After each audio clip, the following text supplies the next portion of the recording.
Belum, Bu.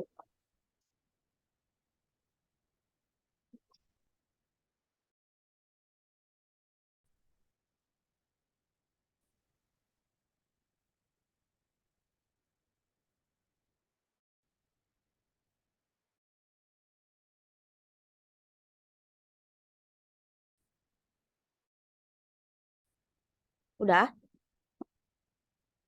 Sudah ya? Tadi udah, Bu, tapi hitam lagi sekarang. Di sini ada yang sudah, sebelumnya di sini ada yang sudah pernah belajar mengenai pengujian hipotesis, sudah pernah membaca gitu atau membaca skripsi, sudah atau belum? Pernah baca tapi nggak ngerti sih, Bu. Kurang ngerti ya. Oke. Nah, ini jadi ya pengujian hipotesis sampel besar ya. Pengujian hipotesis sampel besar di sini belum ke sampel besar lah ya, di pengujian hipotesis dulu. Nah, di dalamnya nanti ada langkah-langkah pengujian hipotesis, terus ada uji satu rata-rata, ada uji satu proporsi, ada uji satu simpangan baku. Nah, jadi di sini nanti kita mempelajari beberapa parameter, beberapa statistik gitu ya, yang digunakan untuk menduga hipotesis dari penelitian. Nah, ini pertanyaannya ya, hipotesis itu apa sih sebenarnya? Kalau kita sering mendengar gitu ya, sering apa namanya, sering iya mendengar lah ya, kayak di penelitian ada hipotesis penelitian kayak gitu. Kayak kasus gitu. Nah, ada hipotesis awalnya seperti apa kayak gitu. Dugaan ya, dugaan, asumsi, pernyataan. Kalau di statistik ngomongnya pernyataan statistik tentang apa yang mau kita duga gitu. Jadi asumsi sementara belum tentu benar gitu, hanya menduga-duga ya kan, yang akan dibuktikan gitu.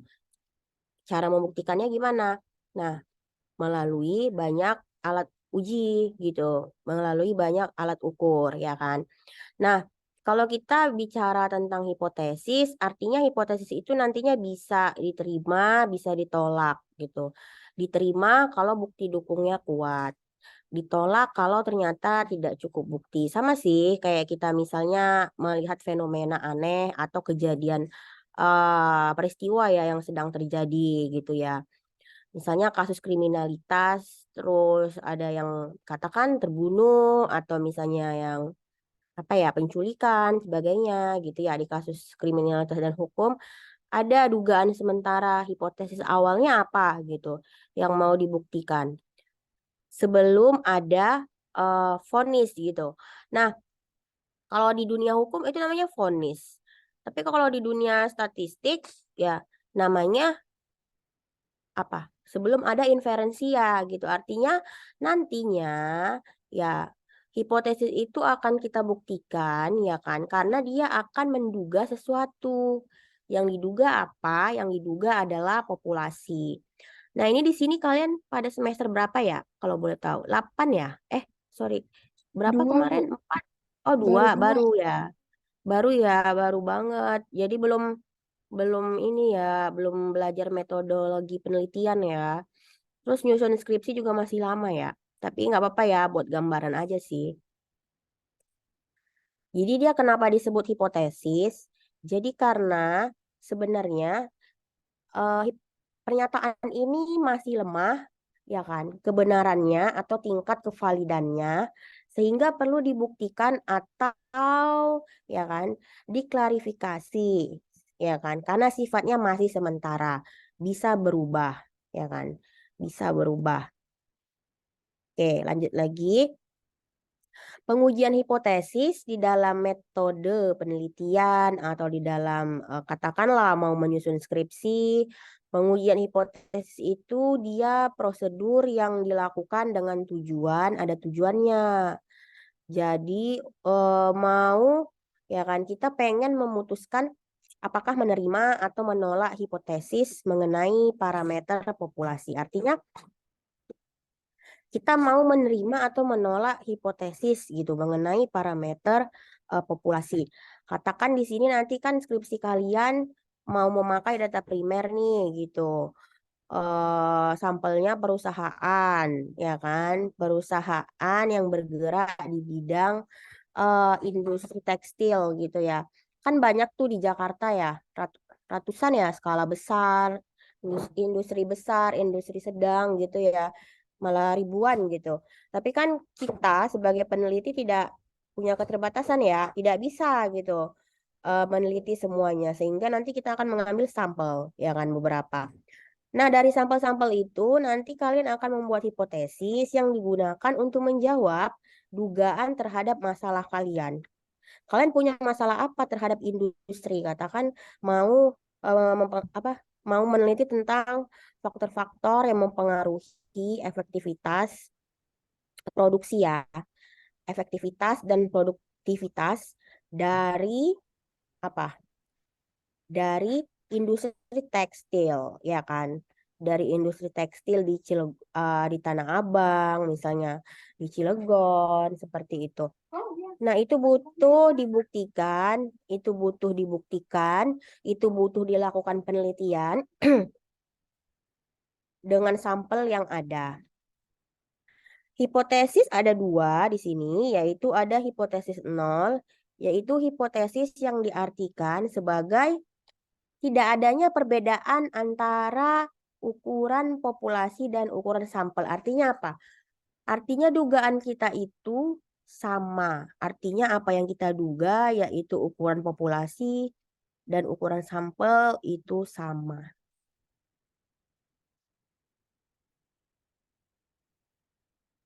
Lalu ada juga namanya hipotesis alternatif ya.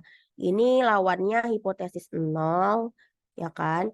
Di mana dia ada perbedaan antara data populasi dengan data sampel. Oke.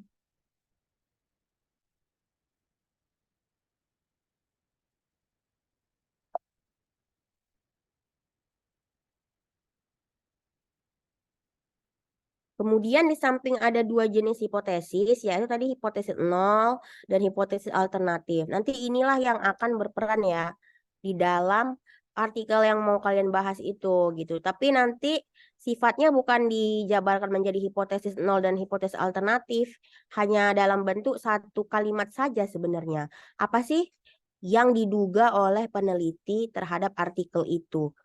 Dugaan awalnya itu apa? Apakah mereka mau menguji adakah faktor-faktor yang mempengaruhi bla bla bla bla kayak gitu. Nah, itu nanti yang dijabarkan di tugas. Ada yang mau nanya? Belum.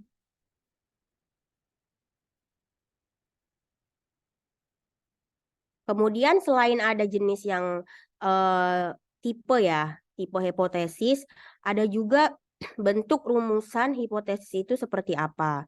Yang pertama ada namanya hipotesis deskriptif, yaitu dugaan tentang nilai suatu variabel yang kita tuh sifatnya nggak mau membandingkan gitu atau tidak mau melihat hubungan, ya kan? Hanya satu variabel, bisa ya bedakan ya. Satu variabel aja, katakan tinggi badan, berat badan, produktivitas, umur, kayak gitu. Misalnya kalian mau menebak atau mau menduga produktivitas dari industri tekstil di PT apa namanya? Apa ya? Terserah lah. Ya, misalnya di Tanah Abang gitu apa. Seberapa tinggi produktivitas alat tangkap Gillnet? Ini di contoh ini ya. Kemudian mau menebak umur gitu. Berapa lama umur teknis alat tangkap bagan tancap. Jadi yang mau kita observasi hanya satu variabel di situ. Jadi nggak ada kata komparasi atau mencari keterkaitan itu tidak ada karena hanya natural untuk mendeskripsikan saja. Bagaimana cara mentransformasikannya? Rumusannya seperti ini ya. Langsung memberikan speknya. Artinya katakan kita menduga langsung menduga produktivitasnya, katakan ya produktivitas Gillnet mencapai 8 ton. Nah, ini 8 ton inilah nanti yang ketika diuji lanjutan menggunakan alat statistik uji gitu ya. Angka ini yang menjadi nilai sampel gitu untuk menduga parameter dari produktivitas Gillnet keseluruhan yang ada di suatu tempat. Kemudian kalau tadi ngomong umur teknis bagan tancap, ya rumusan hipotesisnya juga seperti itu ya. Jadi yang namanya merumuskan hipotesis nggak sekedar misalnya produktivitas Gillnet tinggi atau produktivitas Gillnet rendah, tapi kita langsung mentargetkan berapa gitu, mencapai berapa seperti itu ya. Umur teknis bagan tancap mencapai 5 tahun. Karena angka-angka ini nanti yang akan diolah menjadi menjadi suatu hasil yang dapat dianalisis.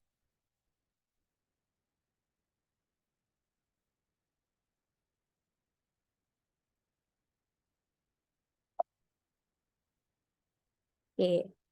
Nah, kalau yang tadi hanya satu variabel, ini yang kedua, hipotesis komparatif. Jadi kita mendeklarasikan pernyataan yang menunjukkan dugaan nilai dalam satu variabel atau boleh lebih. Kalau nanti uji lanjutan ya, kalau misalnya nanti lebih di pertemuan yang lebih apa ya, misalnya ada statistik berikutnya yang lanjutannya, itu ada namanya ANOVA ya, analisis of variance. Jadi variabel yang mau kita uji itu udah lebih dari dua gitu. Karena kalau masih dua, sifatnya hanya uji beda rata-rata atau uji beda proporsi. Kayak gitu ya. Tapi itu nanti ini masih belum kita belum kita transformasikan dia dalam bentuk notasi ya. Hanya baru perkataan dan kalimat-kalimat aja dulu.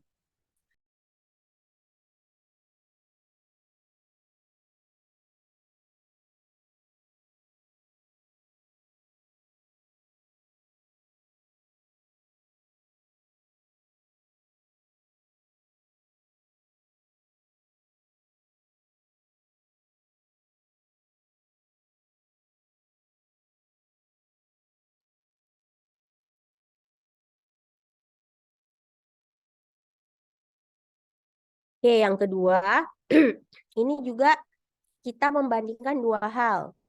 Apakah ada perbedaan produktivitas Gilnat di kota Situbondo dengan di Probolinggo? Itu pertanyaannya ya. Kemudian yang kedua, apakah ada perbedaan efektivitas trawl dan cantrang?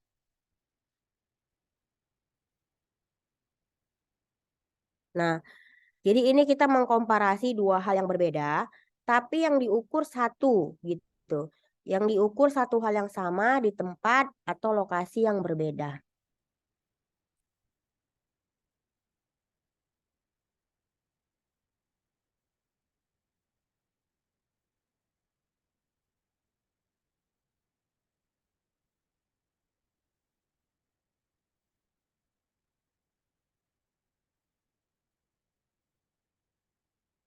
Rumusannya seperti apa? Ini kan tadi pertanyaannya ya. Rumusannya seperti apa? Misalnya ini hasilnya ya.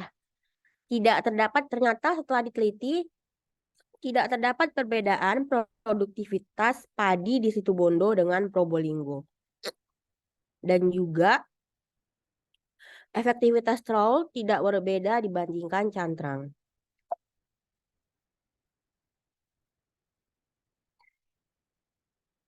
Nah, kalau yang ini sifatnya membandingkan satu hal dibandingkan dua gitu ya. Satu hal dibandingkan satu hal yang sama dibandingkan kedua lokasi atau objek yang berbeda. Kalau ini kita mau melihat hubungan antara satu variabel dengan variabel lainnya. Sering kita melihatnya yang namanya analisis korelasi, mirip-mirip ya. Pernyataan yang menunjukkan dugaan-dugaan tentang hubungan antara dua variabel atau lebih. Sebagai contohnya kayak gini. Apakah ada hubungan antara jumlah fitoplankton dengan hasil tangkapan ikan? Jadi kita mau meneliti apakah ada hubungan positif atau negatif ya. Kemudian yang kedua, apakah ada pengaruh penambahan jumlah ABK terhadap kuantitas hasil tangkapan?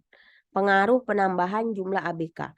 Pengaruh positif atau negatif. Jadi ada dua ya, bisa positif, asosiasi positif, bisa asosiasi negatif.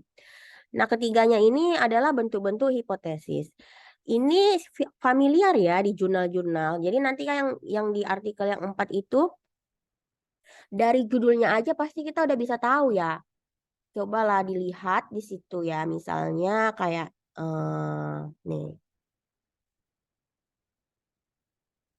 kayak gini. Kontribusi motivasi belajar, disiplin belajar, dan sikap sosial terhadap hasil belajar.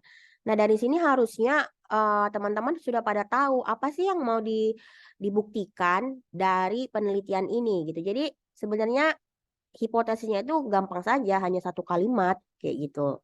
Ya, hanya satu kalimat. Ada tidak pengaruh bla bla bla bla terhadap bla bla bla bla gitu. Jadi udah mulai ini ya, udah mulai tahu ya arahnya ya. Mana? Kok hilang?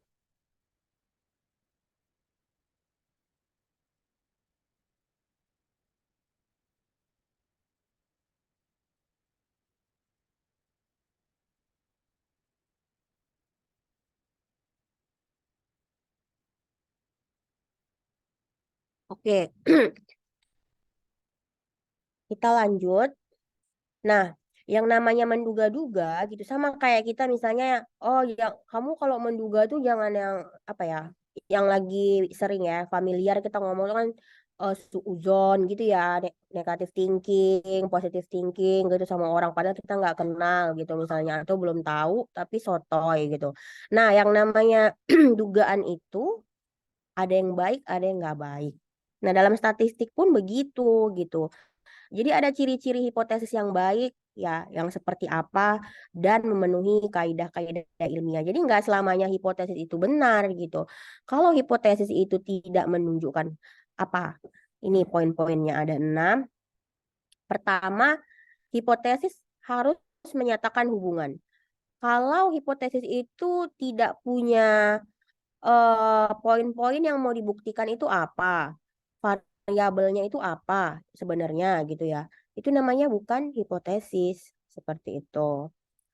Kemudian hipotesis juga harus sesuai dengan fakta. Kenapa bisa dibilang gitu? Ya sebenarnya belum tentu fakta. Misalnya kalau kita negatif thinking sama orang, ya kan? Ya seuzon gitu. Padahal belum tentu fakta, ya kan? Itu sifatnya kan sementara, harus dibuktikan. Begitu juga dengan statistik, di pemodelan dan pengujian dengan statistik uji, ya nantinya akan terlihat bahwa apakah hipotesis kita itu benar-benar valid. Tentunya kalau kita melakukan penelitian, pastinya ada dong penelitian terdahulu yang pernah diteliti oleh orang. Kan nggak ada tuh penelitian yang benar-benar original banget gitu kan. Pasti ada modifikasi hasil penelitian orang. Minimal variabelnya, ya kan? Nah, inilah yang menjadi landasan ya bahwa walaupun hipotesis itu belum tentu benar, tapi ada gitu faktanya dari penelitian orang lain yang mengatakan hal yang mirip. Yang ketiga, hipotesis harus sesuai dengan bidang keilmuan. Jadi hipotesis kalau yang hipotesis statistik yang dinamakan hipotesis statistik dia merupakan hipotesis yang bersifat ilmiah gitu ya, yang bisa dibuktikan secara empiris. Kemudian ini yang paling penting karena sifatnya sementara dan bisa berubah, hipotesis tersebut harus bisa diuji. Jadi kalau tidak bisa dilakukan pengujian namanya bukan hipotesis, jadi hanya opini. Yang jika tidak sederhana atau berstruktur, tidak akan didapat gitu ya hasil. atau bentuk dari hipotesis tersebut. Apakah sifatnya komparasi atau perbandingan, apakah sifatnya asosiatif, atau malah justru tidak sama sekali gitu. Lalu yang keenam, hipotesis itu harus bisa menerangkan faktanya seperti apa. Oke.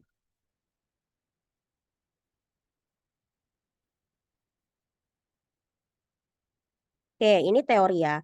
Teori dan tidak ada apa namanya? Tidak ada analogi-analogi yang sulit. Nah, kalau ini sekarang jenis galat, eh, apakah pada pernah ya? Kalau Vera udah pernah ini mendengar istilah jenis galat Belum sebelumnya? pernah, Bu. Belum. Misalnya ada baca skripsi juga belum pernah ya? Belum, Bu.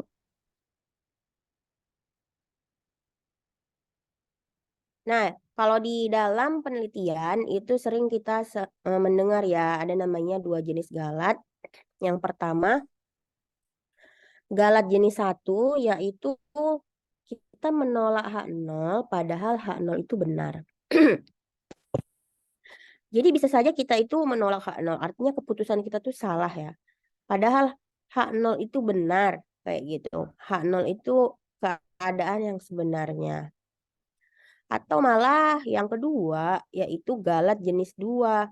Kita menerima sesuatu yang salah gitu. Jadi kita menerima H0 padahal H0 salah. Artinya kenapa kita terima? Biasanya kalau kita menerima itu artinya kita nggak punya data pembanding atau tidak punya data yang kuat. Jadi kita terima-terima aja. Kayak gitu. Jadi dua hal ini disebut error atau galat. Yaitu apa namanya pengambilan keputusan ya pengambilan keputusan terhadap hipotesis yang tidak tepat sasaran. Nah, ini bisa diingat dan dicatat tabel-tabel keputusan ya. Jenis kesalahan dalam menolak dan menerima hipotesis nol. Di sini ada menolak H0, di sini ada menerima H0. Ini faktanya yang ini, keadaan yang sesungguhnya. Ini dugaan kita. Keadaannya ya kan seperti apa? Keputusan salah jenis satu, yaitu gimana cara membacanya? Kita menolak H0 padahal H0 itu benar. Di sini ya, disebut sebagai alfa, yaitu kesalahan jenis satu.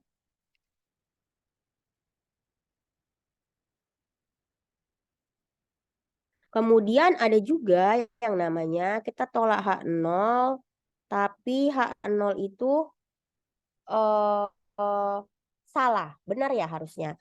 Jadi ya memang gitu, kalau sesuatu yang salah itu harus ditolak, yaitu kita mengambil keputusan tepat di sini satu min beta. Nah, kondisi di mana menerima H0 yaitu adalah ketika gini membacanya, menerima H0 padahal H0 benar. Kita terima H0 nih, ya memang karena H0 itu benar. Merupakan keputusan tepat satu min alfa.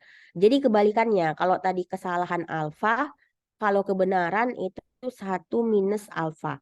Nanti ini ada kaitannya dengan selang kepercayaan dan tingkat kepercayaan ya. Dalam tingkat kepercayaan peneliti untuk membuktikan hipotesisnya. Kemudian ada menerima H0 padahal H0 salah. Ya, seharusnya yang tidak benar itu kita tolak, tapi ini malah diterima. Sehingga kita namakan di sini keputusan salah jenis 2. Ya, namanya beta. Nah, ini harus diingat oleh teman-teman jika nantinya melakukan penelitian atau membuat mini paper atau esai. Ini ada outline ya. Outline-nya ini supaya bisa diambil eh, kata kuncinya, ya kan? Key takeaways-nya adalah bahwa prinsip pengujian hipotesis yang baik, kita mau minimalkan error. Namanya yang error-error ini kan sebenarnya ya di dalam kehidupan aja yang error itu seharusnya kita bisa musnahkan gitu ya. Bisa kita minimalisir dan harus kita buang gitu.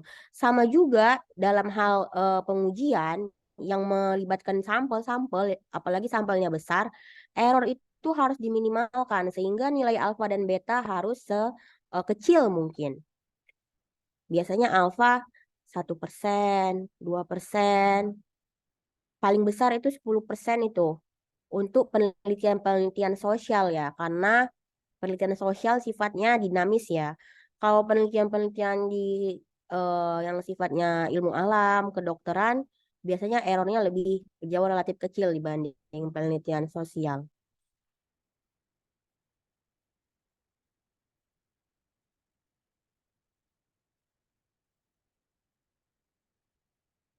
Kemudian ada pada pengujian hipotesis, kita lebih sering berhubungan dengan nilai alfa. Asumsinya, nilai alfa kecil juga mencerminkan nilai beta yang kecil juga. Benar ya? Karena dua-dua harus sejalan. Oke, ini sebelum nanti masuk ke uji-uji, kita lihat dulu siapa yang misalnya tertarik gitu ya mengetahui prosedur pengujian hipotesis. Ada 6 yang harus dilewati, ya. 6 yang harus dilewati. Yang pertama, menentukan hipotesis. Di sini menentukan hipotesis yaitu seperti yang sudah dijelaskan tadi ya, hipotesis seperti apa. Apakah hipotesis yang mau digunakan yang sifatnya asosiatif atau yang sifatnya komparatif, ya kan? Atau malah yang tunggal tadi, yang deskriptif.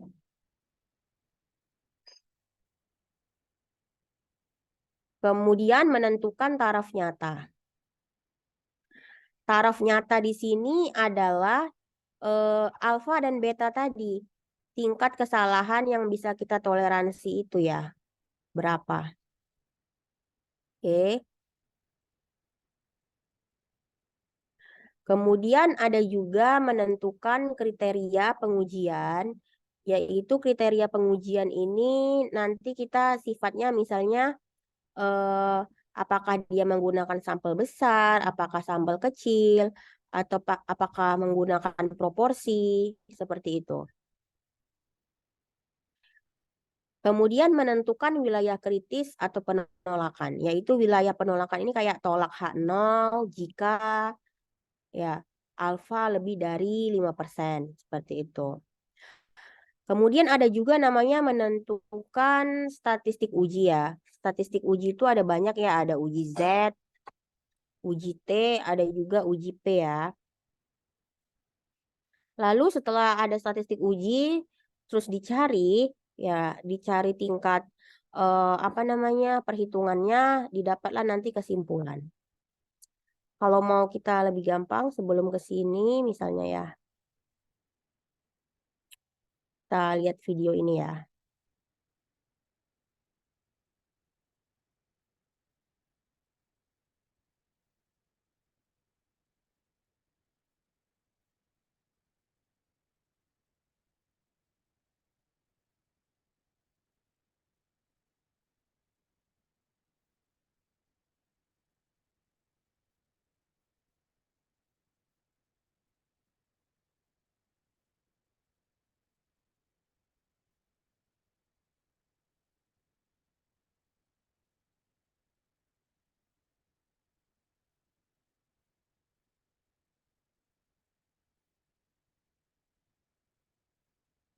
Cheap hotel rates, cheap travel deals, cheap flights, and more.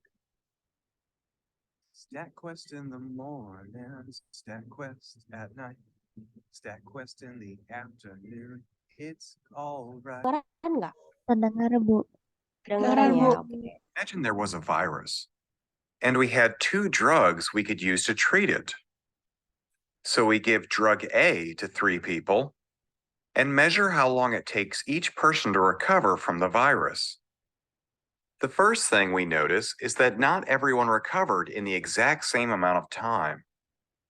Person number 1 recovered the fastest, and person number 2 recovered the slowest. It's possible that person number 1 eats healthy food and exercises and already has a strong immune system, and that helped them recover quickly. And maybe person number 2 doesn't get as much exercise. Or maybe person number 2 has a stressful job or lives where there is a lot of air pollution. The point is that even though all 3 people had the same virus and took the same drug, they did not all recover in the exact same amount of time. And that might be due to a lot of random things like exercise or job stress that we cannot control. Now let's give drug B to 3 different people that have the virus and measure how long it takes them to recover. Again, we see that even though 3 people had the same virus and took the same drug, they did not all recover in the exact same amount of time. And this is probably due to random stuff that we can't control, like how much exercise each person gets or how much candy they eat. Overall, it looks like people taking drug A took less time to recover than people taking drug B.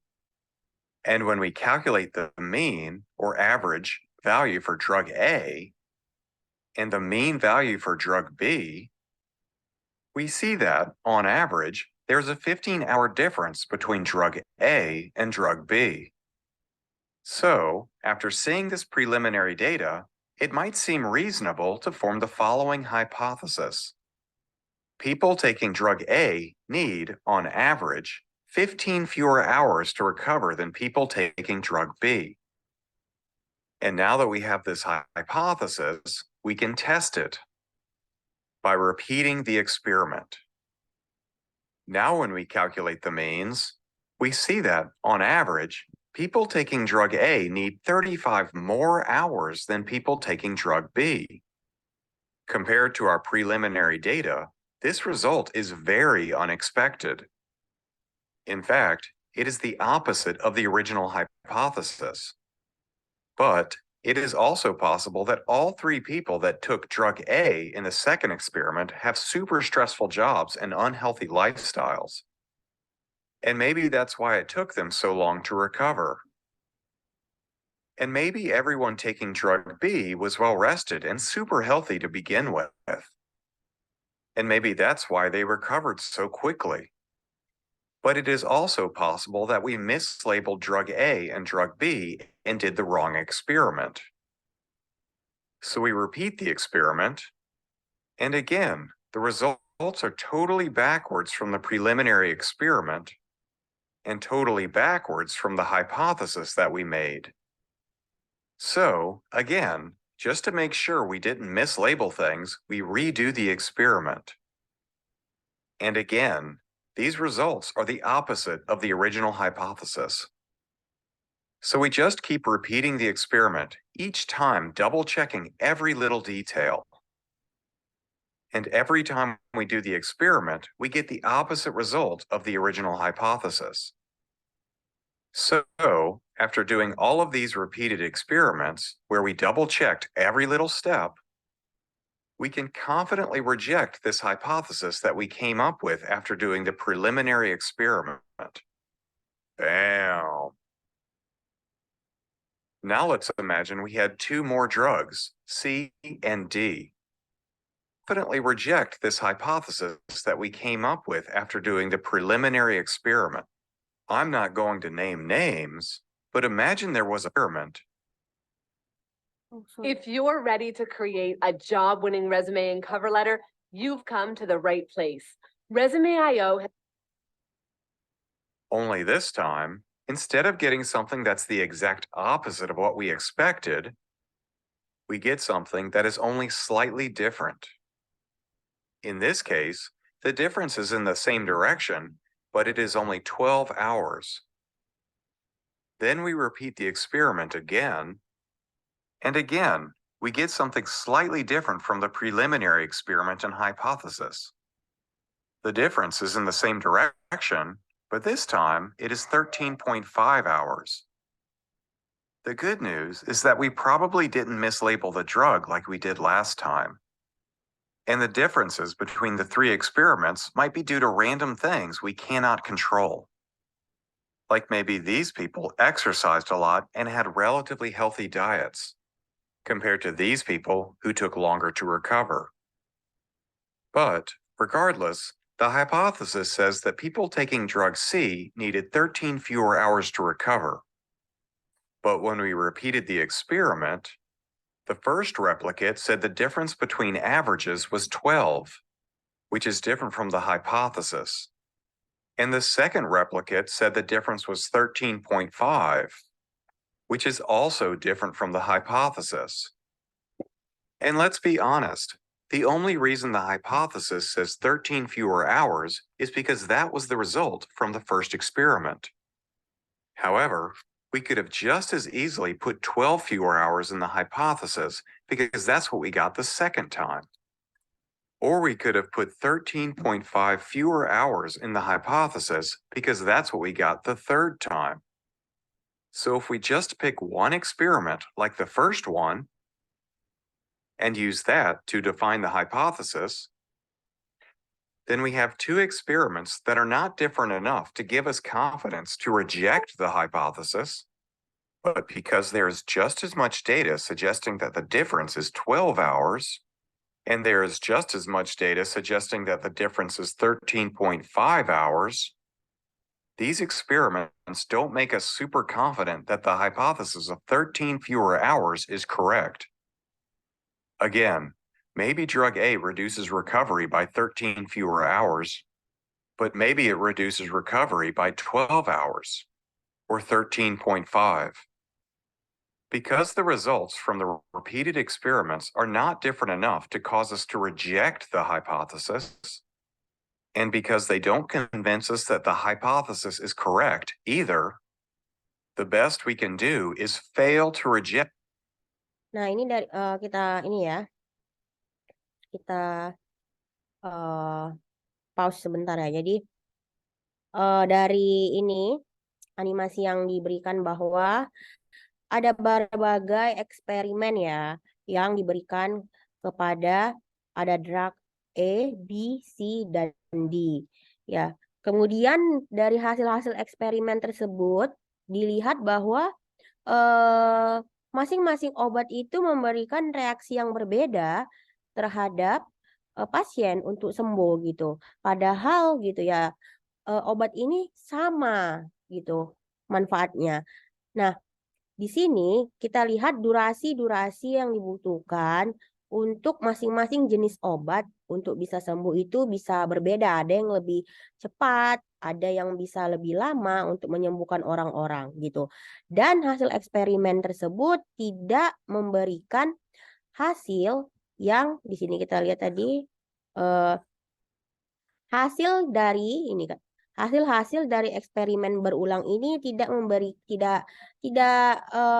memiliki hasil yang berbeda ya untuk membuat kita menolak hipotesis. Artinya masing-masing obat memberikan efek yang berbeda. Ya kan? Itu H0-nya. Kita mau menolak H0, artinya kita mau bilang bahwa semua obat-obat tersebut memiliki efek yang berbeda terhadap penyembuhan pasien. Namun ternyata di sini kesimpulannya adalah bahwa peneliti tidak cukup yakin bahwa hipotesis itu benar gitu. Karena ketika diberikan kepada pasien hasilnya beda-beda tipis gitu, sama ya nilainya. Sehingga diperoleh kesimpulan bahwa penelitian ini artinya eksperimen berulang ini mereka belum memiliki cukup bukti untuk membantah hipotesis bahwa ada perbedaan kemanjuran dari obat-obat yang diberikan. Sehingga kita masih menerima H0. Ya, menerima H0 artinya efek dari obat-obat itu yang dari A sampai D masih sama terhadap kesembuhan pasien. Oke. Says Lanjut. that the hypothesis is correct either. The best we can do is fail to reject the hypothesis. Small BAM. To summarize what we've covered so far, we can create a hypothesis, and if data gives us strong evidence that the hypothesis is wrong, then we can reject the hypothesis. But when we have data that is similar to the hypothesis, but not exactly the same, then the best we can do is fail to reject the hypothesis, because it's unclear if the hypothesis should be based on this result, or this other slightly different result, or this result, or any other possible outcome. Double bam! Now let's take a closer look at the hypothesis itself. You may remember that the only reason the hypothesis is 13 fewer hours is that it was the first result. But we could have just as easily gotten a 12-hour difference or a 13.5-hour difference and ended up with a different hypothesis. And if 12 and 13.5 are reasonable hypotheses, then so is 12.25 or 13.1. In other words, there are a lot of reasonable hypotheses. How do we know which one to test? Since the goal is to see if drug C is different from drug D, we simply test to see if there is no difference between the drugs. Oh no, it's the dreaded terminology alert. Okay, class, who would like to do problem 3 on the board? The hypothesis that there is no difference between things is called the null hypothesis. So let's take a look at two examples of Nah, yang dinamakan dari null hypothesis ini adalah hipotesis nol ya. Kondisi di mana tidak ada perbedaan ya dalam penyembuhan antara obat-obatan C dan D. Biasanya hipotesis nol itu menunjukkan tidak ada perbedaan, tidak ada pengaruh, tidak ada apa lagi. Artinya hipotesis nol itu biasanya dia menunjukkan kondisi kesamaan. Dan kita ingin menolaknya karena peneliti selalu ingin menolak H0 karena biasanya H0 itu adalah kondisi yang diduga tidak valid atau akurat. Of the null hypothesis in action. Now, imagine we are testing two new drugs, E and F. And this time, we only get a 0.5-hour difference. This person recovered the fastest, but it is easy to imagine that if they had exercised a little less or had a slightly worse diet, then they might have taken a little longer to recover. Likewise, if this person was just a little healthier to begin with, then they might have recovered a little more quickly. These small, random differences give us a slightly different result. Now, instead of drug F being slightly better by 0.5 hours, drug E is slightly better by 0.25 hours. Because these small, random differences give us slightly different results, we can use the null hypothesis so we don't have to worry about whether or not the difference is exactly 0.25 or 0.5 hours. Instead, we simply see if the data convinces us to reject the hypothesis that there is no difference between drug E and drug F. In this case, the original result was 0.5 hours in favor of drug F.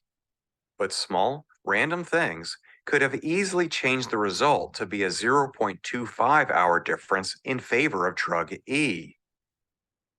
And thus, the data does not overwhelmingly convince us to reject the null hypothesis.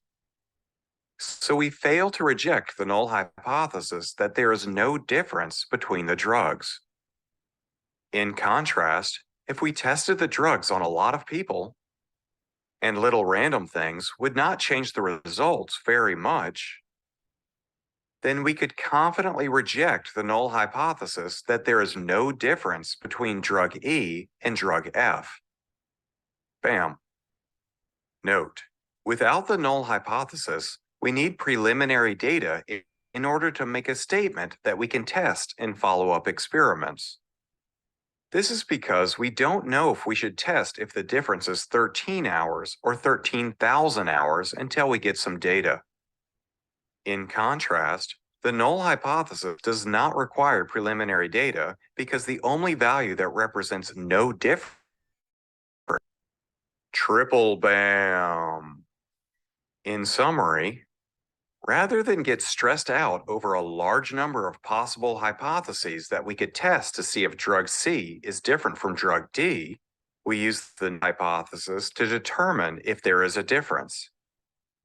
If we do an experiment with a bunch of people, and a lot more people taking drug C had shorter recovery times than people taking drug D, so many that it would be hard to imagine that results were due to random things, like everyone taking drug C had better diets or got more exercise than the people taking drug D. Then we could reject the null hypothesis. And then we know that there is a difference between drug C and drug D. Alternatively, if little random things could easily shift the result from one drug to the other and then back again, then we would fail to reject the null hypothesis. Bam. But wait, what about the alternative hypothesis? Because the alternative hypothesis is super important, it has its own quest, so check it out. And if you don't already know about p-values, they would make a wonderful follow-up. Lastly, if you want to review statistics and machine learning offline, check out the StatQuest study guides at statquest.org. There's something for everyone.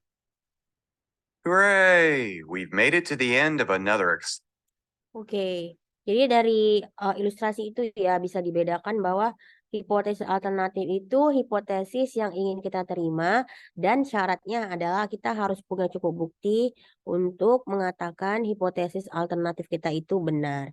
Yang berisi ada biasanya ditandai ciri-cirinya dengan ada pengaruh, ada perbedaan, kemudian ada hubungan seperti itu.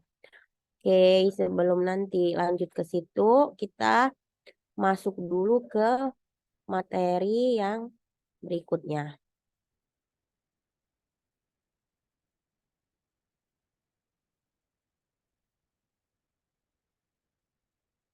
Layarnya ini ya, sudah kelihatan lagi ya, layar slide-nya, oke? Sudah, Bu.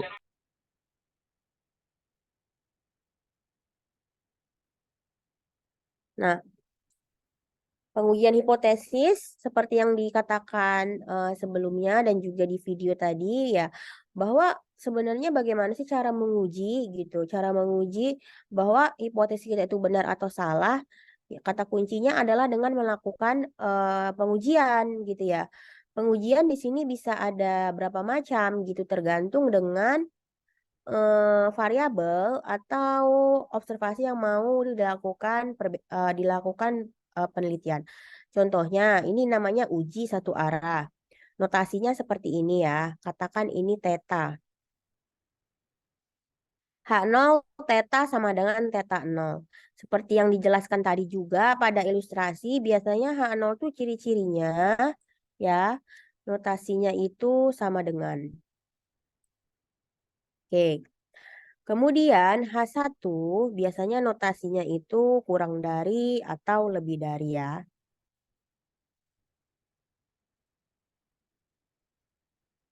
Oke. Kemudian ini simbol apa seperti ini? Ini adalah simbol daerah penolakan dan daerah penerimaan ya. Alfa di sini dikatakan daerah penolakan karena kita ingin membuktikan bahwa ini daerah kesalahan. Seperti yang tadi udah dijelaskan, alfa itu galat ya. Galat jenis berapa? Ada ingat nggak tadi alfa? Galat jenis berapa? 1, 2.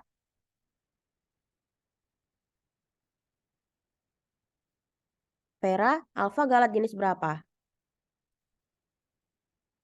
1 atau 2?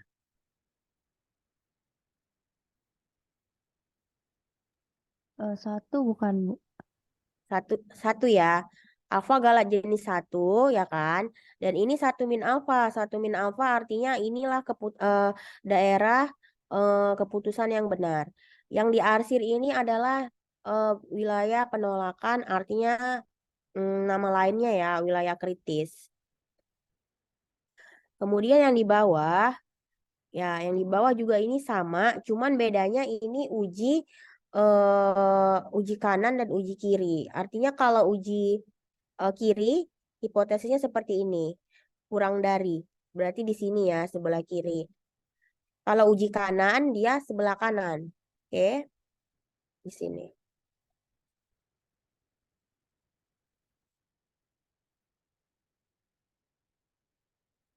Kemudian ada juga namanya uji dua arah ya.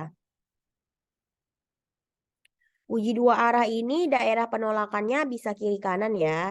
Dan ditandai dengan H0-nya theta sama dengan theta 0.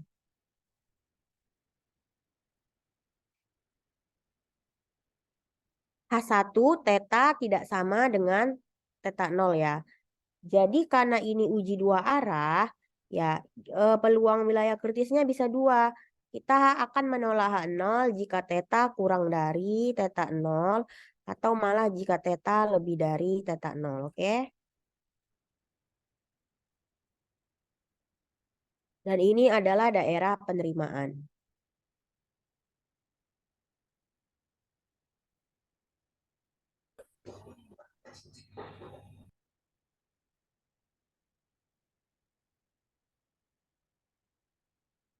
Kemudian ada namanya menentukan formulasi hipotesis. Karena ini kita mata kuliahnya statistik, jadi hipotesisnya itu harusnya nanti kalau dalam misalnya soal atau dalam menghitung, sebelumnya harus dinotasikan juga dengan notasi-notasi statistik.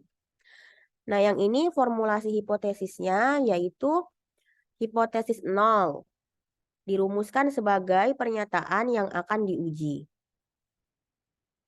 Rumusan pengujian hipotesis hendaknya H0 dibuat pernyataan untuk ditolak.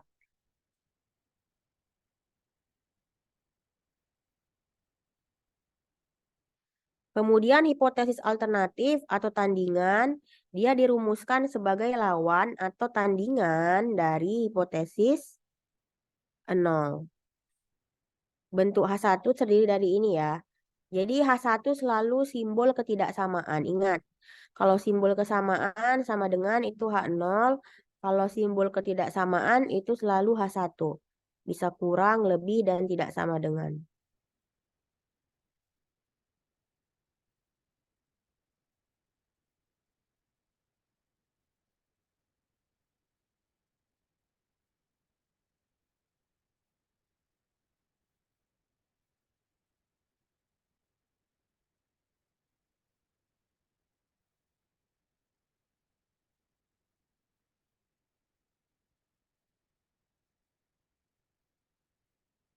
Kemudian dalam menentukan formulasi hipotesis, ya di sini ya, pengujian hipotesis bahwa suatu jenis obat baru lebih efektif untuk menurunkan berat badan. Rumusan hipotesisnya seperti ini ya. Hipotesis 0. H0 obat baru sama dengan obat lama. Hipotesis alternatif H1 obat baru lebih baik dari obat lama ya. Kemudian yang kedua, pengujian hipotesis bahwa teknologi baru dapat meningkatkan jumlah penerimaan pajak. Cara menulisnya seperti ini. Hipotesis 0, H0, teknologi baru sama dengan teknologi lama.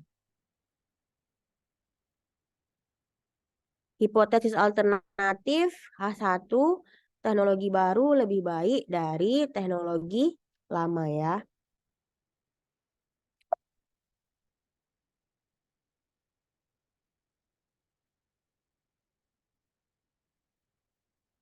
Kemudian ini beda ya. Kalau tadi itu apa namanya? Yang namanya hipotesis itu bisa ada 3 ya. Sesuai dengan macam-macam statistik, bisa dalam bentuk rata-rata, proporsi, sama ragam. Kalau yang ini contohnya seorang dosen menyatakan bahwa lebih dari 60% mahasiswa yang terlambat masuk kuliah karena bangun tidurnya kesiangan. Oke.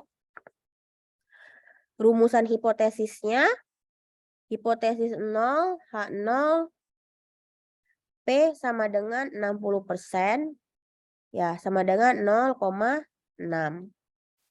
Hipotesis alternatifnya H1, P nggak sama dengan 0,6.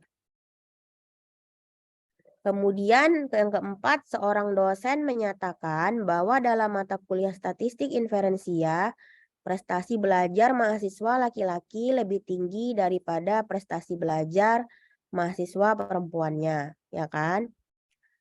Rumusan hipotesisnya gimana? Seperti ini ya, ingat ya, pokoknya yang H0 ini harus selalu sama dengan prestasi belajar mahasiswa laki-laki sama dengan prestasi belajar mahasiswa perempuan ya, ini salah ketik ya. Hipotesis alternatif, prestasi belajar mahasiswa laki-laki lebih tinggi prestasinya dibandingkan prestasi belajar mahasiswa perempuan.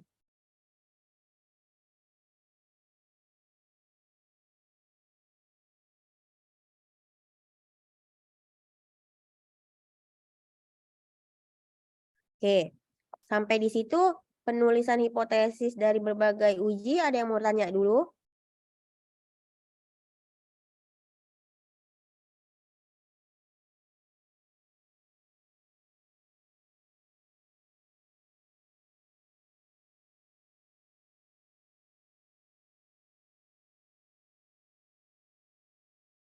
Ya, itu ada yang raise hand ya?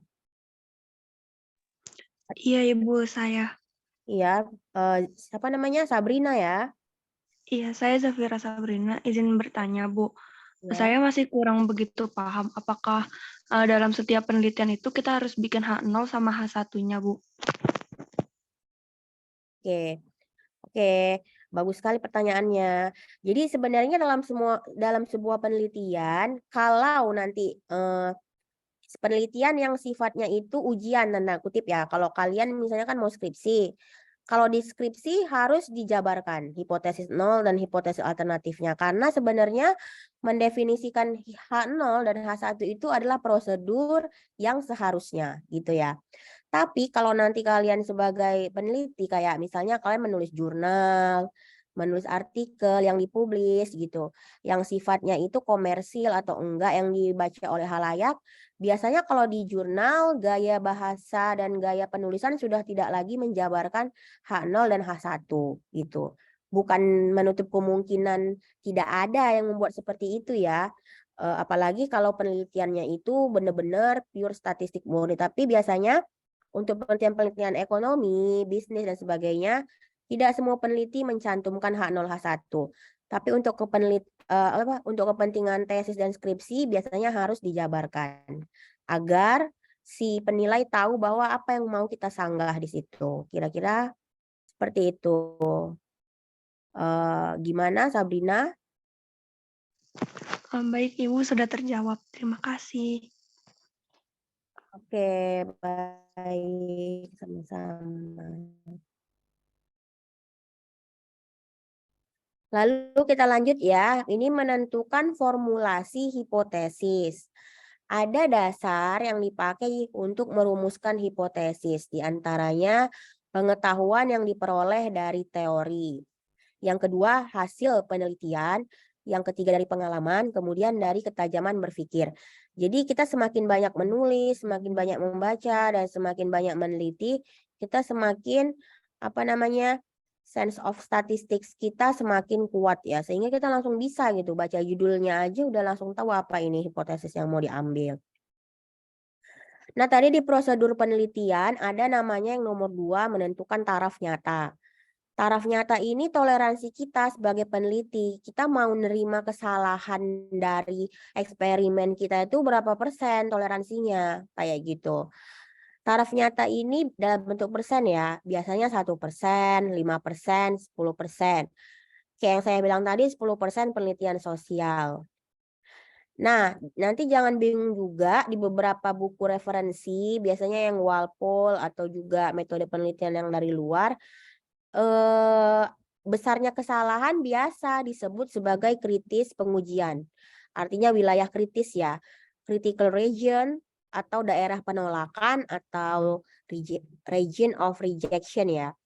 Nah, yang namanya wilayah kritis, wilayah penolakan ini adalah wilayah yang memang menjadi titik fokus dari penelitian. Sehingga nanti ditentukan dulu alfanya itu berapa. Bisa 1, bisa 5, bisa 10, bisa 2,5 gitu ya.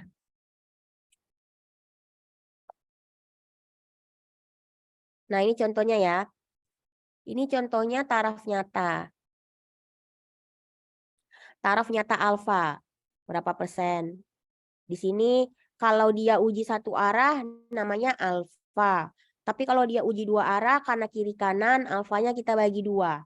Jadi kita nolak ke kiri dan nolak ke kanan. Nanti gimana nanti dari soal-soal ya. Kalau latihan-latihan yang di belakang itu bisa dikumpul minggu depan. Tapi kalau yang artikel nanti ya, hari ini terakhir ya. Nah, ini hanya latihan aja. Tentukan hipotesis 0 dan hipotesis alternatif dari pernyataan-pernyataan di bawah ini.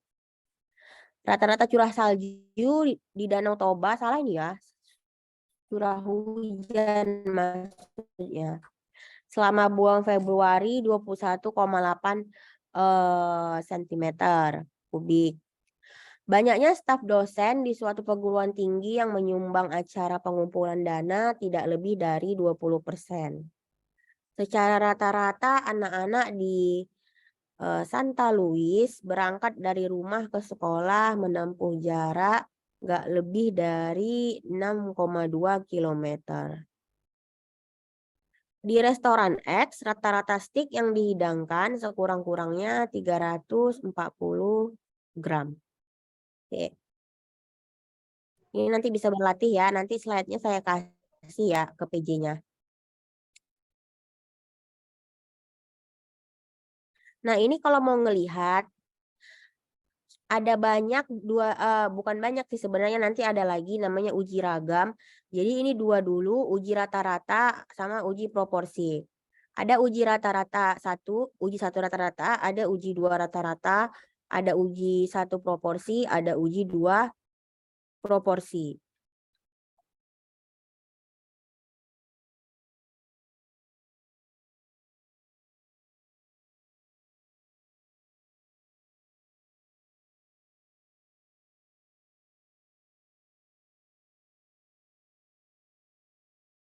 Formulanya seperti ini ya, mu sama dengan mu 0, kemudian mu lebih dari mu 0. H0 diterima jika Z kurang dari Z alfa, kemudian H0 ditolak jika Z lebih dari Z alfa.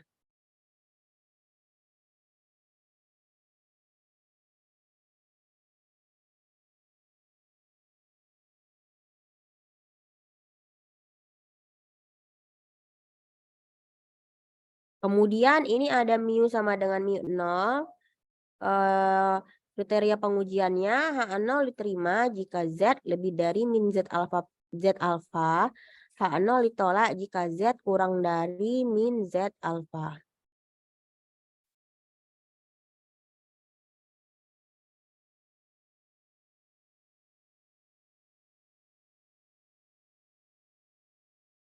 Bisa dibaca ya, ini kayak gini. Formulasi hipotesis seperti yang sudah saya jelaskan tadi ya. Kalau 2 arah dia tidak sama dengan kayak gini. Kalau 1 arah bisa kurang dari, bisa lebih dari. Kemudian kalau uji proporsi, dia sama. Kalau proporsi 1 arah bisa kurang dari, bisa lebih dari. Kalau misalnya 2 arah, dia tidak sama dengan. Oke ya. Nah, Z ini apa sih gitu? Z ini statistik uji. Jadi nanti kita belajar juga cara menentukan Z. Nanti ada Z tabelnya, terus ada Z uji. Z uji itu nanti misalnya rata-rata dikurangi sigma dibagi N. Nanti ada rumusnya. Jadi Z ini statistik uji. Kalau uji rata-rata kita pakainya Z. Di sini uji proporsi juga pakainya Z. Nah, karena kita uji hipotesis ada 2 atau 3 kali pertemuan ya. Jadi mungkin di sekarang ini masih kayak ini aja ya, teorinya gitu. Berlatihnya di minggu depannya ya.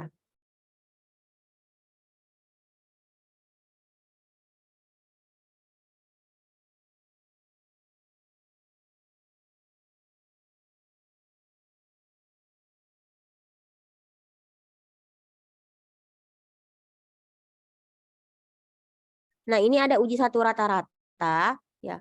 Uji satu rata-rata untuk sampel besar. Sampel besar itu berapa sih gitu. Kriterianya yang dinamakan sampel besar jika dia lebih dari sama dengan 30. Z sama dengan X bar min mu dibagi sigma dibagi akar N. Inilah statistik ininya. Statistik ujinya, yaitu statistik uji Z ya.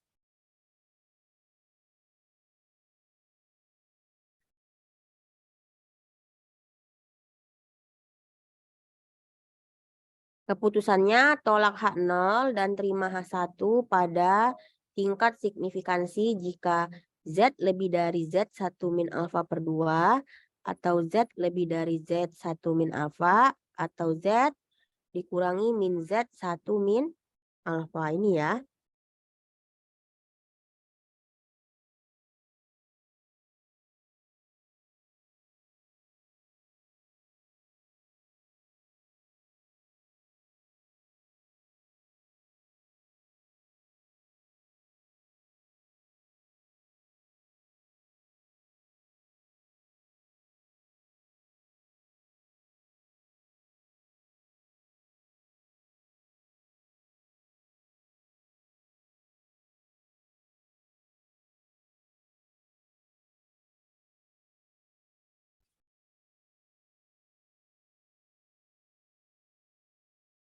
Nah, ini untuk rata-rata satu rata-rata. Nah, ini untuk satu rata-rata juga, tapi jika variansnya atau ragamnya tidak diketahui. Kalau diketahui, ini kan simbolnya sigma ya di sini. Tapi kalau variannya nggak diketahui, artinya apa sih? Artinya untuk sampel kecil. Jadi kalau misalnya sigma diketahui atau N-nya besar, sampel besar, pakainya sigma. Tapi kalau misalnya sampelnya kecil, kita pakainya S, simpangan bakunya.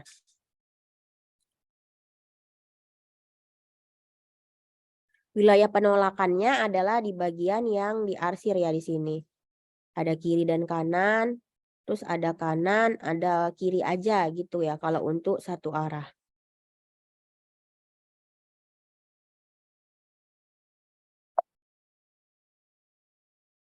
Nah, tadi itu uji rata-rata ya. Yang ini sekarang adalah uji satu proporsi. Proporsi itu kayak semacam persentase gitu. Misalnya kita mau menguji proporsi mahasiswa perempuan gitu ya dibandingkan mahasiswa laki-laki di kelas Stat Eko Bis A sama di Stat Eko Bis B gitu ya. Apakah sama gitu proporsi perempuan sama laki-lakinya di dua kelas itu. Jadi ini membandingkan ya sifatnya membandingkan di sini. Jadi H0 P sama dengan P0 di sini ya. Kemudian H1 P tidak sama dengan P0. Nah, di sini H1 P lebih dari P0 atau H1 di sini P kurang dari P0 ya di sini.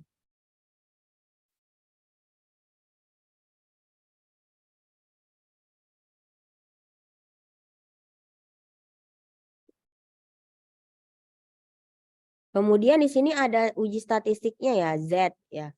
Z sama dengan P cap dibagi P cap dikurangi P0 dibagi akar dari P kali Q dibagi N. Jadi Q di sini itu sama dengan 1 minus P. Nanti tahu cara menghitungnya ya di belakang nanti diajarin. Kemudian sama ya, statistik ujinya tetap sama-sama memakai uji Z. Kemudian ini ada yang tambahan, uji satu varians atau ragam. Jadi yang namanya statistik, kalau dalam ilmu statistik itu ada 3. Ada rata-rata, ada proporsi, ada ragam gitu ya. Ada 3 ya di situ ya. Nah, tadi rata-rata udah dijelasi, terus proporsi udah dijelasi, terus sekarang ragam ya. Untuk ragam ada 2, yaitu sigma diketahui dan juga dengan sigma tidak diketahui. Nah, di sini untuk sigma diketahui ya ns kuadrat dibagi sigma kuadrat ya di sini bisa kelihatan. Kemudian untuk sigma tidak diketahui ada ns kuadrat dibagi sigma kuadrat. Jadi ini nanti statistik ujinya bukan lagi Z, tapi pakai chi-square ya.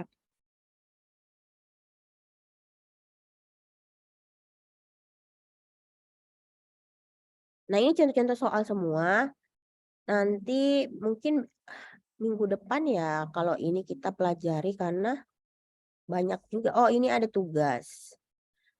Ini tugasnya untuk minggu depan yang assignment 1, 2 aja. Assignment 1, 2 aja. Kalau misalnya minggu depan belum ngerti, bisa kita bahas lagi. Nah, ini contoh untuk yang nomor 1 aja dulu ya, kita bahas ya. Ya kan? Random sample of 100 recorded deaths in the United States. Ya, ada sebanyak 100 rekam jejak kematian ya, sampel. Ya, menunjukkan rata-rata apa namanya angka harapan hidup dari 100 kematian itu di umur 71,8 tahun dengan standar deviasi 8,9 tahun. Nah, pertanyaannya apakah ini menunjukkan bahwa angka harapan hidup hari ini lebih besar dari 70 tahun? Kita diminta dengan taraf nyata 0,05. Jadi taraf nyata 0,05. Penyelesaiannya gimana? Penyelesaiannya H0 mu sama dengan 70 di sini. Kemudian H1 mu lebih dari 70.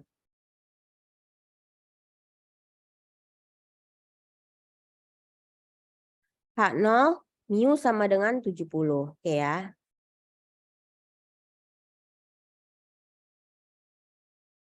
Kemudian H1 mu lebih dari 70.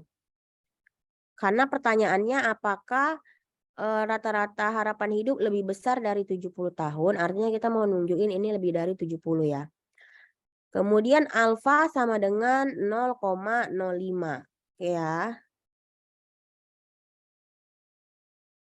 Dan N sama dengan 100. X bar sama dengan 71,8. Kemudian sigma sama dengan 8,9.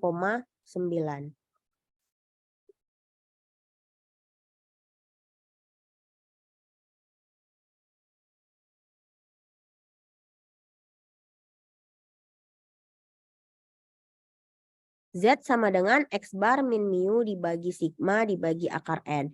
Jadi angka-angkanya udah jelas ya. Ada 71,8.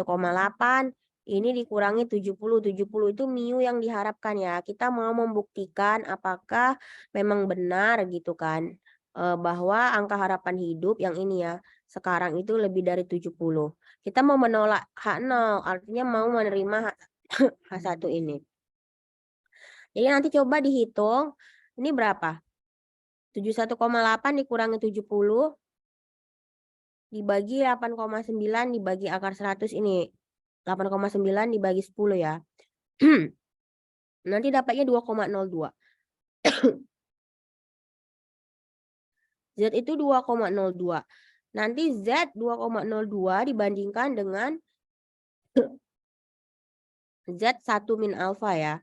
Alfanya tadi 0,05. Yaitu berarti 1 minus 0,05 yaitu 0,95. Sebentar ya, mau ini dulu.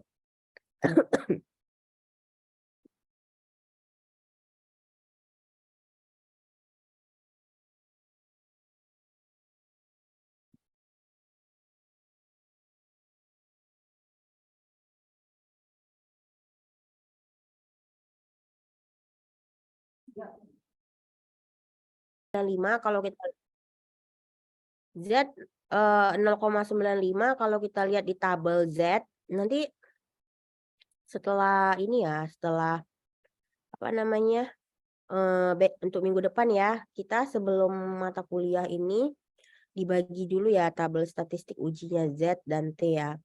Nah, Z sama dengan 1,645. Z lebih dari 1,645. Lalu kita bandingkan Z dengan Z1 min alfa ya. Di sini Z 2,02 dan di sisi lain Z1 min alfanya itu 1,645.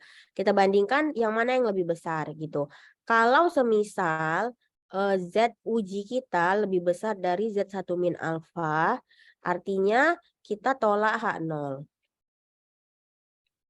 Kalau tolak H0 artinya kita menerima H1. Ya kan? Nah, di sini keputusannya adalah menolak H0 karena nilai dari statistik uji di wilayah kritis itu adalah sebesar ini. Z lebih dari Z alfa per 2 tadi, yaitu since Z sama dengan 2,02 lebih besar dari 1,645, jadi kita tolak H0 pada tingkat signifikansi 0,05. Kira-kira seperti itu. Jadi kita bisa menjawab ini ya, bahwa memang benar kalau angka harapan hidup sekarang itu jauh lebih besar dibandingkan angka harapan hidup pada tahun-tahun yang lalu. Oke. Nah, ini kan rencana 2 jam, berarti sampai jam 8:30 ya tadi ya. Nah, karena setengah jamnya tadi untuk mendiskusikan hipotesis, jadi nanti sebelum ditutup, maksudnya saya kasih teman-teman ya waktu untuk teman-teman waktu untuk apa namanya?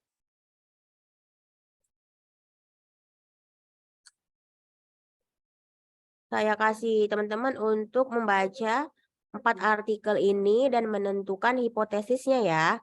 Menentukan hipotesisnya apa? Ya, kalau sudah selesai bisa diupload di Google Drive gitu. Nah, ini ada waktu kita sampai 20:30. Nanti kita tutup ya di sekitar 20:30-an gitu ya. Ini ada 4 artikel, semua bisa download.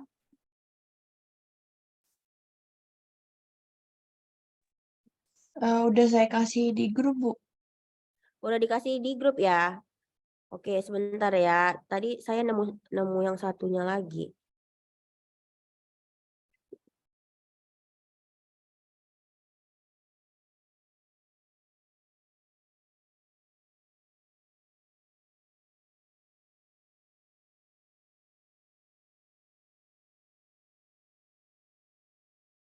Oke, teman-teman bisa kerjain ya dari sekarang ya. Nguploadnya nggak perlu di jam 8:30, tapi bisa saling diskusi. Atau kalau ada yang mau bertanya dulu tentang pengujian hipotesis tadi. Bu, Nah, maksudnya kalau untuk ya, iya nggak apa. Lanjut dulu, Bu. iya, kalau apa saya jadi sorry. Bentar ya.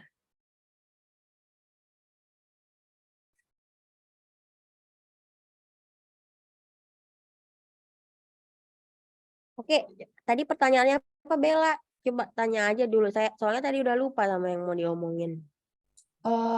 Kita sebenarnya masih kurang ngebu, maksudnya kan misalnya baca artikelnya, terus hipotesis itu bentuknya satu kalimat gitu ya, Bu, kayak misalnya dari tentang yang motivasi belajar, terus kita Iya. hipotesis gimana gitu. Gimana, Bu? Coba, Bu. Nah, karena tadi kita baru belajar H0 dan H1, jadi dari 4 artikel itu bikin rumusan seperti ini. Sorry, mana ya?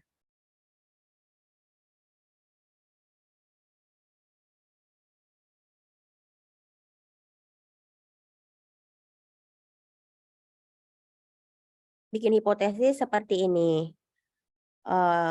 Kayak gini. Seorang dosen menyatakan bahwa lebih dari 60% mahasiswanya terlambat masuk kuliah karena bangun tidurnya kesiangan. Rumusan hipotesisnya ya bikin hipotesis dalam bentuk kalimat, yaitu H0-nya apa, H1-nya apa. Sebagai contoh, saya kasih yang lebih ini jelas ke, oh ini nggak ada H0-nya ya. Coba kita buka dulu ya yang satu contoh. Hmm.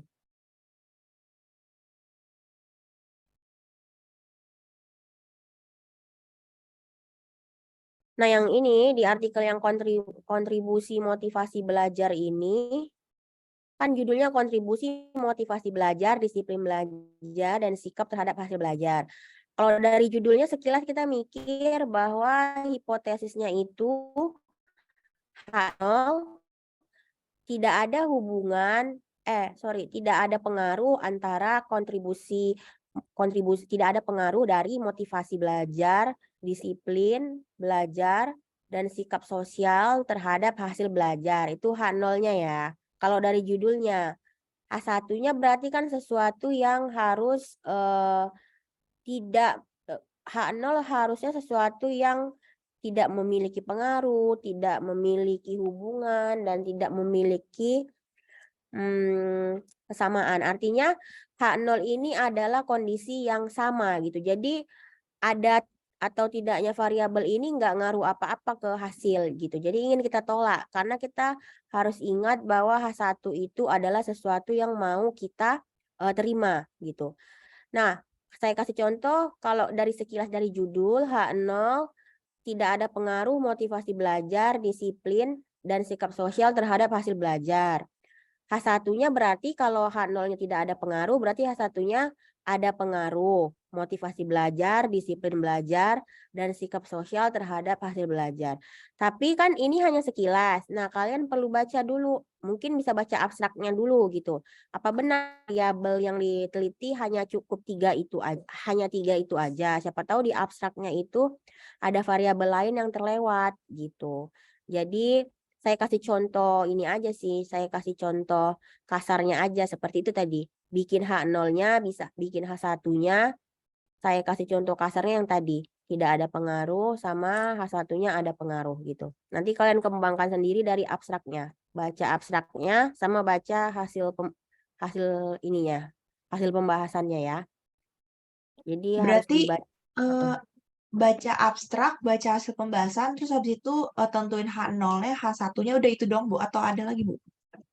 H0, H1, ya itu aja. Itu aja. Berarti H0 sama H1 itu berbentuk kayak kalimat gitu ya, Bu? Kayak kemungkinan. Berbentuk kalimat, karena kalau nggak berbentuk kalimat bisa sih dalam bentuk notasi ya, notasi statistik. Cuman karena ini analisisnya udah lebih kompleks, ini bukan lagi uji-uji rata-rata yang kayak saya jabarkan tadi gitu kan. Jadi notasinya nanti lebih sulit. Nanti notasinya itu udah beta 0 sama dengan beta 1 panjang gitu. Jadi untuk sementara ini karena kita baru belajar kalimat aja semuanya dalam bentuk kalimat. Dalam bentuk kalimat nanti dibikin di Word ya. H0, H1-nya apa? Perlu ini nggak, Bu? Setiap artikel yang kita ambil, misalnya di abstraknya ada satu kalimat yang buat kita ambil di H0 atau H1, kita cantumin di situ atau nggak perlu, Bu? Oh, maksudnya kata kunci kenapa kalian bikin buat H0, H1 gitu ya? Boleh, boleh. Boleh dicantumin dari abstraknya itu apa gitu ya yang menjadi kata kuncinya, boleh. Oke. Kira-kira yang lain gimana ini? Sudah mengerti atau gimana? Ada yang mau ditanya nggak sebelum ngerjain? Ibu, Ya. saya izin bertanya lagi. Ya. Jadi buat bikin H0, H1 misalnya kan yang dari pengaruh era new normal terhadap apa tuh kualitas pembelajaran. Nah, terus berarti kita bisa bikin misalnya H0-nya terdapat pengaruh yang signifikan terhadap kualitas pembelajaran. Terus H1-nya tidak ada pengaruh yang signifikan terhadap kualitas pembelajaran, bisa kayak gitu atau itu benar atau enggak? Iya, boleh. Karena pada intinya kan nanti kalau uji statistik signifikan atau enggak. Cuman harus didefinisikan variabelnya. Tidak ada pengaruh signifikan. Pengaruh yang mana? Pengaruh variabel apa gitu. Makanya perlu dibaca abstraknya. Yang diteliti sama penulisnya itu variabel apa-apa aja. Coba dibuka nanti ya. Di era new normal itu apa aja yang ditelitinya. Misalnya katakan tidak ada pengaruh Zoom meeting online Zoom meeting terhadap kualitas pembelajaran gitu. Harus ditentukan variabel pengaruh apa gitu terhadap apa gitu ya. Oh, Jangan berarti iya, Bu. jangan cuman kalimat tidak ada pengaruh yang signifikan, jangan gitu aja. Boleh ditambahkan kata-kata signifikan. Oh, berarti kita carinya variabelnya dulu, baru tentuin ini yang H0 nggak berpengaruh, yang H1 berpengaruh ya, Bu? Ya, satu yang berpengaruh. Variabelnya boleh lebih dari satu ya, tergantung yang digunakan peneliti. Baik, terima kasih, Bu. Oke, ini ya sambil saya stop share, sambil kita menunggu sampai ini ya, nanti jam itu. Kan ada screenshot, selesai mengajar ya, nanti kita ini ya, foto bersama dulu ya sebelum selesai. Sambil Ke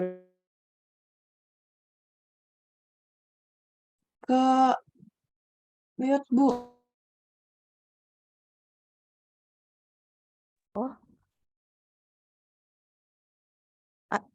ada yang bertanya tadi? Ibu tadi ke mute.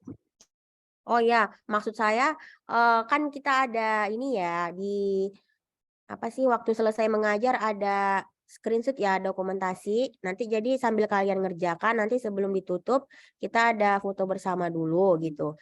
Terus kalau ada yang ditanya ini aja ya, panggil aja ya gitu ya.